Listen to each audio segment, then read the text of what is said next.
Hey everyone, what's up? It's your boy Ish. I'm back after I don't know, I think it was 2, 3 weeks. I haven't done a vlog in like a while.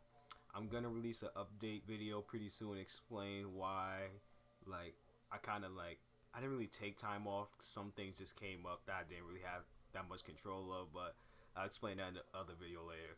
But for now, there's like the NBA playoffs are coming up and I want to talk about them, give my predictions. I'm gonna do like each round like down the road when they come up, but for now I'm just gonna talk about like the first round in each conference, just to give you a gist of how I feel each thing is gonna go. So these are my predictions, and I'm gonna start with the Eastern Conference playoffs. Big basketball fan, really excited, but kind of disappointed in the Eastern Conference. It's just really not that much to look for. Hopefully the second round becomes really great, but first round's kind of meh. So in the first round, we got the number one matchup with the Indiana Pacers going against the Atlanta Hawks.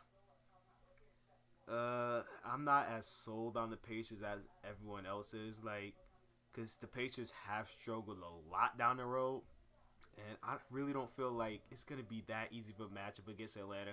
I feel they beat Atlanta, but you can't take away the fact that the Pacers have really struggled, especially Roy Hibbert, since the All Star break. And I want to believe in them and feel they can beat the Hawks pretty handily, but I don't think it's going to be as easy as some people think. That's going to be kind of a fight, but I'm taking Pacers in six.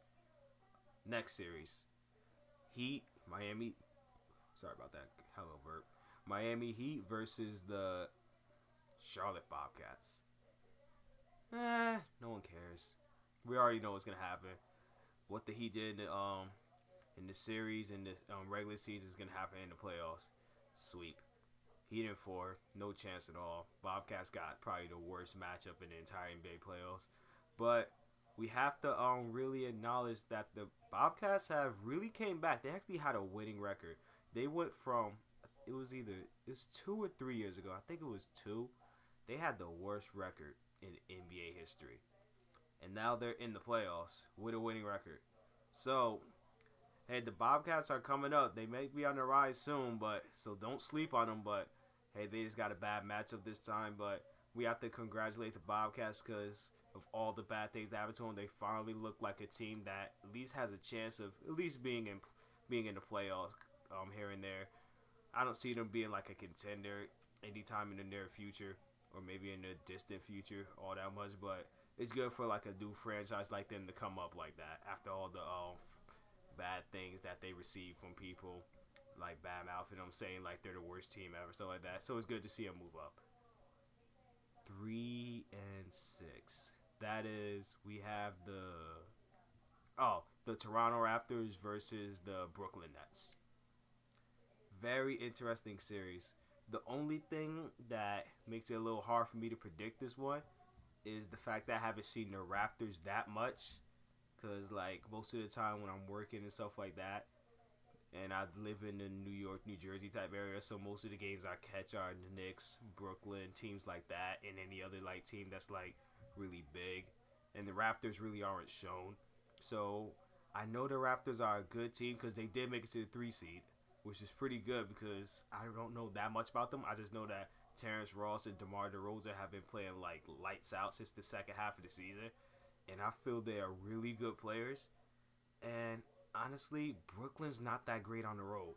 Their really great home team had the best home record in the second half of the season and the best winning percentage since January 1st. They won 60% of their games.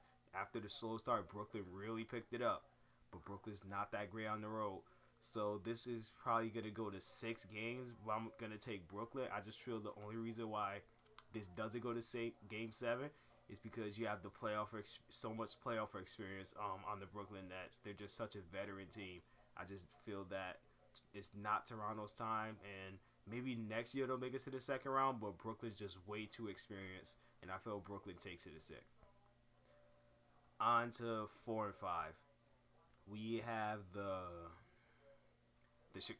pretty interesting matchup. Probably the best one in this entire East in the entire Eastern Conference first round. You have the Chicago Bulls versus the Washington Wizards. Very entertaining. This is gonna be a dogfight. I know some people feel that the Wizards probably aren't that good, especially how they just got destroyed by the Bulls last game, where they just dominated them with their defense. But Nene didn't play that game. All the other games Nene played, the Wizards won.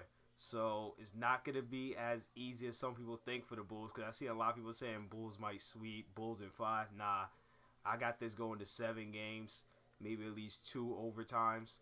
This is going to be a real big dogfight, and it's just going to be physical and brutal. A lot of low scoring. Each game's going to be like between like 75 and 88 points. This is going to be a dogfight. But I feel the Bulls take it just off the fact that Joakim Noah is hungry.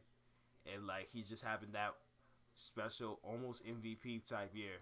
He's probably 3rd in my MVP vote. No. I take him 4th. Durant for MVP. Then LeBron for 2nd. 3rd, Blake Griffin. 4th, Joakim Noah. But Noah has had that really special year, and I feel he keeps it going.